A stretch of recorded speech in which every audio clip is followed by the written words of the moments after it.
there is an energy in the universe. There is something that is in each and every one of us. And it's also in the universe. And you are connected to it in a way that is often perceived to be, aloof from us, because it's invisible, because it's in the world of what we call spirit, the world that is not material. And I would like to suggest that you suspend your disbelief, allow yourself to know that you're not a human being here having a spiritual experience, but that is the other way around. That you're a spiritual being having a human experience. And the quality of your human experience is really much more dependent upon how you use this invisible intelligence and how you connect to this energy. And once you have an awareness that you can never be separate from it, that you and it, and whatever you call it, it doesn't matter. It doesn't matter if you call it God, if you call it divine presence, if you call it soul, if you call it spirit, if you call it consciousness, if you call it Christ consciousness, you can call it Buddha consciousness, you can call it Louise, you can call it Edna, you can call it Ralph. Alan Watts once said that you can't get wet from the word water. It isn't the word that allows you to experience water. And whatever it is that you call it is something that is distinct from what it is. When I was walking in here this evening on these beautiful grounds, I saw some people looking at the flowers and the different plants that were growing. And as they were looking at them, there was one person who was obviously an expert, a botanist of some kind, and he was trying to explain to each one of the people what the name was, the technical name for each one of the flowers. And I was watching that and thinking, it doesn't matter what you call it. Can't you enjoy? Look at that thing. It's orange and it just came out of nowhere. There's something very profound about enjoying it and being there with it rather than being obsessed with labeling it. There was a very famous Danish theologian. His name was Søren Kierkegaard. He once said that once you label me, you negate me. Once you place a label on me and put me into a compartment or a category of some kind, I must then become what it is that you have labeled me to be.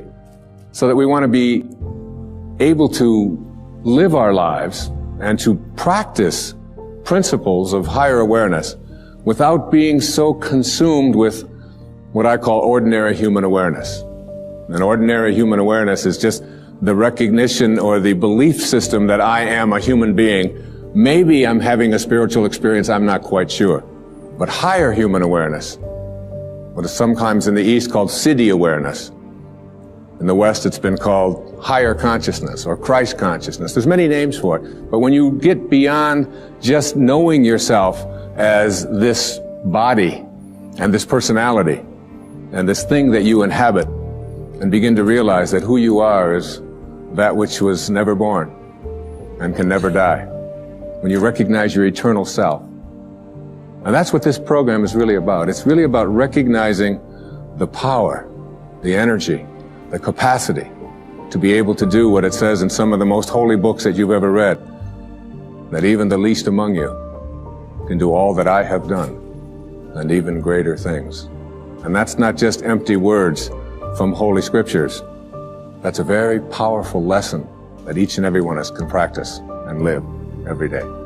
What I'd like to suggest to you, and what this program is really about, is that there are higher levels of awareness that are available to us.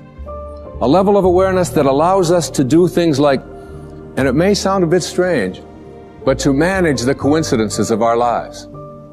To be able to place our attention on what it is that we would like to create for ourselves in our lives.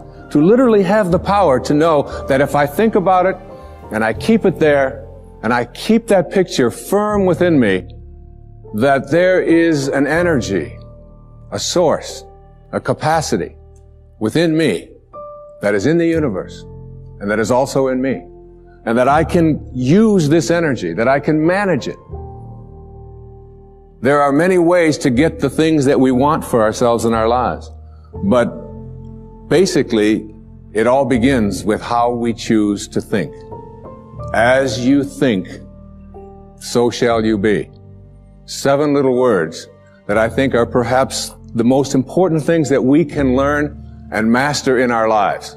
This old proverb notion that I become what I think about all day long. And once you know that what you think about is what expands, you start getting real careful about what you think about. You don't allow your thoughts to be on anything that you don't want or that you wouldn't want to have manifest or show up for you in your life. Emerson said, the ancestor to every action is a thought. And you can look at every spiritual tradition, whether it's Eastern or Western, whether it's ancient or modern, whether it's civilized, quote, or uncivilized, quote, whether it's tribal. And there is, in all of these persuasions, this idea that inside each and every one of us, in a place that is not material, in a place that has no dimensions, in a place that has no boundaries, that in each and every one of us, we have this power and we have this intelligence, and you can never see it. I've often said that when you die, if you're going to die and 5 minutes before you're ready to leave, they weigh your body. And let's say it weighs, let's pick a good number, 150 pounds, all right? And then life leaves your body. And they weigh your body instantly after you're dead. And it still weighs 150 pounds. So that your body weighs the same alive or dead before it begins to deteriorate. And if that's the case, then your life, this thing that leaves your body and your body still weighs the same, is weightless. Your life is weightless. You can't put a dimension on it. You can't put a measure on it. Who you are is that life. And that life is not in the dimension of material. It's like if I want to wiggle my finger, I just have to have a thought. And the thought says, I think I'm going to wiggle my finger. And then I do this, and you say, well, that's really no big deal. But it really is a big deal. Because there's something invisible in here that says, I'm going to wiggle my finger. I've never seen that. I've never been able to, you can put that under an X-ray. You can try to measure that and find out what it is in there that allows you to say, I'm going to wiggle my finger. And you can never find it. It's not in this world, if you will. So I can do all the scientific studies. And what I can do when I do these scientific studies is I can find the command center inside of me.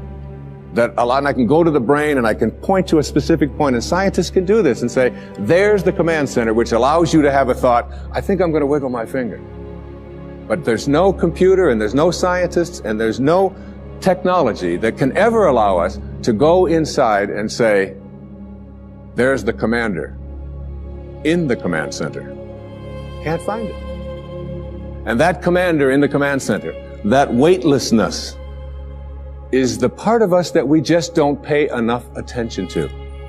And what I'd like to suggest here this evening is that once you start becoming aware of the power of thought, and if you look around, just look around you at everything that you see, it all began with a thought.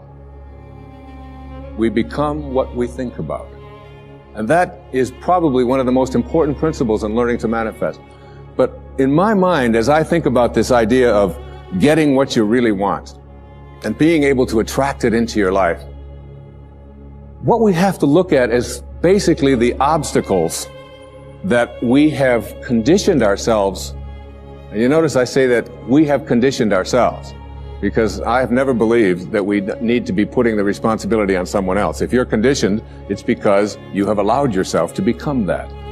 And if we conditioned ourselves to believe certain kinds of things, and one of the things that we kind of believe and hang on to and live with is this whole idea that all of the things that happened to me in my past are what are keeping me from doing what I'd like to do today.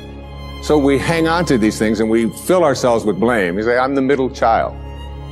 I'm the youngest child. I'm the oldest child. I'm an only child.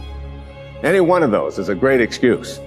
You know, if you're the youngest child, you can say, well, how could I be making decisions for myself and be a fully functioning person today when I always had somebody else telling me what to do my whole life? How could I think for myself? If you're the oldest child, you can simply say to yourself, Well, how could I be expected to think for myself? I always had to think for somebody else. I was always doing it for somebody else. And that leaves the middle child. You know, the classic identity crisis. Oh, poor me. My mother didn't even know my name. She was always calling me by this one's name or that one's name. So I don't know where I fit in. So that takes care of everybody except the only child. And of course, the only child, your parents looked at you and said, we won't be doing that again. Huh? You have to live with that, I don't. Huh? So everybody, with their birth order, or with their mother liked their sister better, or that we had enough, or we didn't have enough, or we had too much, or we lived in the north, we lived in the south, I'm too tall, I'm too short, I've got too much hair, I don't have enough hair, it's falling out, it's not falling out, whatever it is, we all have these excuses. And I call all of these things that we hang on to and use to keep ourselves from reaching these higher places in our lives, the wake. I call it the wake. And the wake is comes from a story that I heard Alan Watts tell one time, and it was a very powerful story. He said, your life is like a boat, and it's heading up the river at, say, 40 knots. And as it's going, you are somehow able to metaphorically stand on the stern, the back of the boat, and look down into the water. Now there goes your life in this direction, and you're standing here and you're looking down into the water. And you ask yourself these three questions. The first question, what is the wake? What is it? What is this thing that you see? And the answer, the wake is the trail that is left behind. That's what it is. Nothing more, nothing less. It's the trail that is left behind. Second question to ask yourself in this little metaphor, what's driving the boat? What's making this thing go in this direction? The answer, the present moment energy that's being generated by the engine, and nothing more. That's the only thing that's making the boat go in this direction. And in this little scene, this means it's the present moment thoughts that I have and how I am using them that is making my life go in this direction, and nothing more. Because the third question is the most important and powerful question. And ever since I heard it, I've always thought about this whenever I have a tendency to look back here and blame something. Is it possible for the wake to drive the boat? That is, can a trail that is left behind make a boat go in this direction? And of course the answer to that is no, it can't. It's just a trail that is left behind. And in that trail, there are an enormous number of things, and every one of us has a wake. And we have a whole lot of stuff in it. And one of the problems that we have is that we have a tendency to look at the wake and all of the stuff that's in it to explain why it is my life isn't working the way I would like it to work. So that you can take a look at the experiences of your life. I look at the experiences of my life. In the experiences of my life, I spent some years in a series of foster homes. People have said to me, oh, living in a foster home, that must have been terrible. I said, no, it wasn't terrible at all. When you're 6 years old, you don't wake up every day and say, oh my God, I'm living in a foster home. Isn't this awful? Poor me. How come me and nobody else? You don't do that. You don't do that till you're 40. And when you're 40 and your life isn't working and you're bankrupt and you're a drug addict and you're falling, your relationships are all falling apart and your family's leaving you, and you say, why is this happening to you? You say, what do you expect from me? I had to live in a foster home. My mother liked my sister better. We were too this, we were too... And so it's like we take a look at all of these things in our wake. And I'm not saying here that you shouldn't be in touch with your past and all of the things that are back there, but to use it as excuses for why you can't get where you'd like to get today is something that if you do that, you will never get to this place that I'm talking about in this program, which is this place that I call higher awareness, way beyond ordinary human awareness. One of the most powerful lessons that you can ever learn, I had to learn as a young man. My own father was a man who walked away. He left. He left home when I was just a baby. Left my mother and with 3 little boys. And all I had ever heard when he walked out about this person that my older brothers told me about, and that my mother got her family back together again when I was 9 years old, and did all that she could to make a family again, with all the hardships.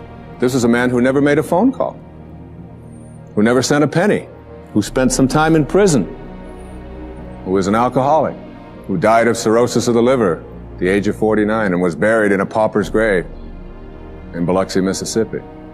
And it wasn't until I went to his grave and was able to stand there, and I used to dream about this man and have this enormous hatred for this person whom I had never seen, just based upon what he say anh thường hãy nhắc về em, mong khỏa lấp những u tối, khoảnh khắc về đêm nghe lại bài ca ngày xưa cũ. Ta hát về nhau nhớ những giấc mơ ta từng ước, to tát về sau, và đó là khi mà anh dần lụy là không làm chủ chính mình, thấy không gian trở nên tồi tệ, mọi thứ bao phủ chính mình. Em đâu còn như điều anh mơ, anh cũng tự nhủ chính mình, nhưng mà thôi em, nào ai giỏi mà đủ tính tình, chẳng thể vươn tới được cảnh cao dù anh có nhã ý trèo. Trong cơn say mọi thứ cuồng quay, anh trở thành gã chí phèo, yêu chân thành là không thay lòng dù em có như thị nở. Ý anh là em như cô tấm, nhìn em như thị nở. Đêm vắng nàng ngón tay sám vàng vì đốt cả bao thuốc lá. Căn phòng chung khi xưa nồng ấm, bây giờ sao bút giá. Một thói xấu mà anh đã quen khi em không ở bên lâu. Anh thường ngồi trong một góc tối nhậu suốt cả đêm thâu. Em mang con tim anh đi đâu, khiến anh mù quáng vẫn cố sáng mỗi khi đau. Em mang con tim anh đi đâu, điều gì choáng váng để xứng đáng ướt mi nhau. Em mang con tim anh đi đâu, khiến anh mù. Mark Twain said that forgiveness is the fragrance that the violet sheds on the heel that has crushed it. And once I let go of that anger and that hatred and all of my attachment to the bonding that I had done with these wounds, and let go of that and cleared that out of my life, my writing began to take place at a much higher level. In fact, I wrote Erroneous Zones in very, very short time after that. I began to get myself back in shape. I began to eat better.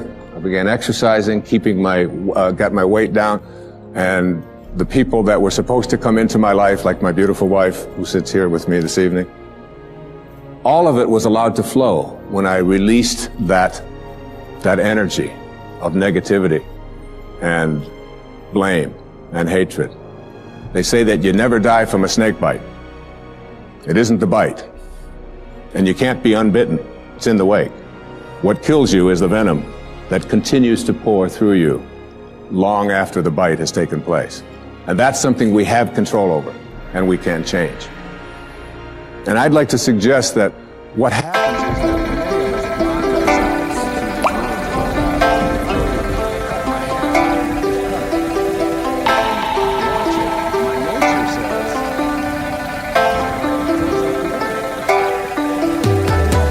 cả buồn mà cất lời không lên, đời đi mất mà nhất thời không quên. Lòng u tối dù đất trời không đêm, kể từ khi sống lấy lất đời không em. Đầu quay cuồng trong hơi men, đưa chân về nơi quen, dấu vết chẳng hề phai. Và rồi chợt nhận ra và vô tình khơi thêm ký ức bung lơi êm mà đã từng kể vai và ngồi. Chẳng cần thiết phải viết lên sử sách mà lại phải nếm trải chuyện não nề.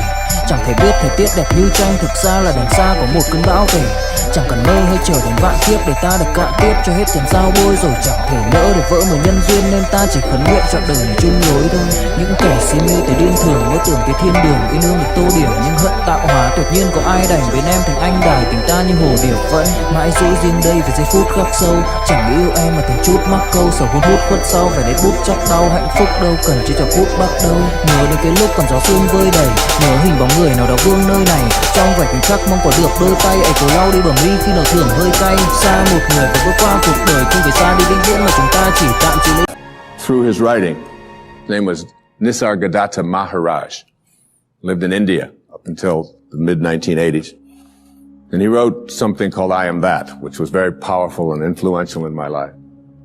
And one of the things that he talked about when he was asked the question, what's the difference between, say, a saint or a highly functioning human being, a spiritual master, a spiritual teacher, and the rest of us, is that they have unconditional love in them and you don't, or we don't? And he said, no.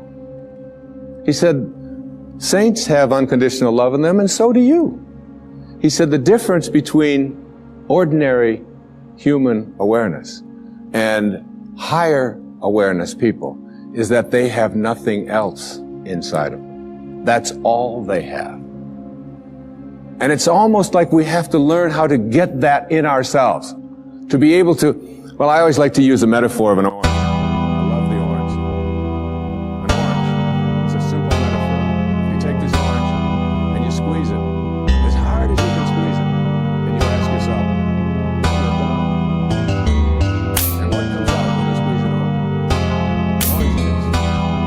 Never, no matter how many times you squeeze it, will apple juice come out. There's no mistake.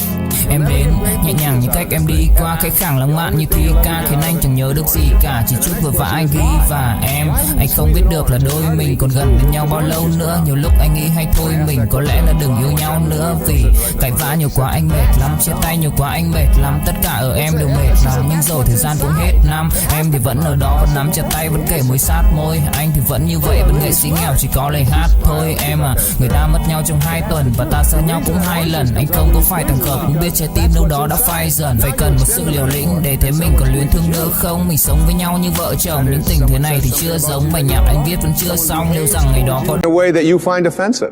Somebody does something or says something to you that you feel hurt by. And out of you comes anger, hatred, bitterness, tension, fear, anxiety, stress. And immediately you say, the reason that comes out of me is because of how he said it, or the way that she said that, or because they did that. But the truth is, the reality is, that what comes out is what's inside. And if you don't like what's inside, you can change it. Now, if you ask me, how does orange juice get inside of an orange? I would say, I don't know. I can't figure it out. That's a mystery to me. I just enjoy the oranges of my life and give God the credit for that.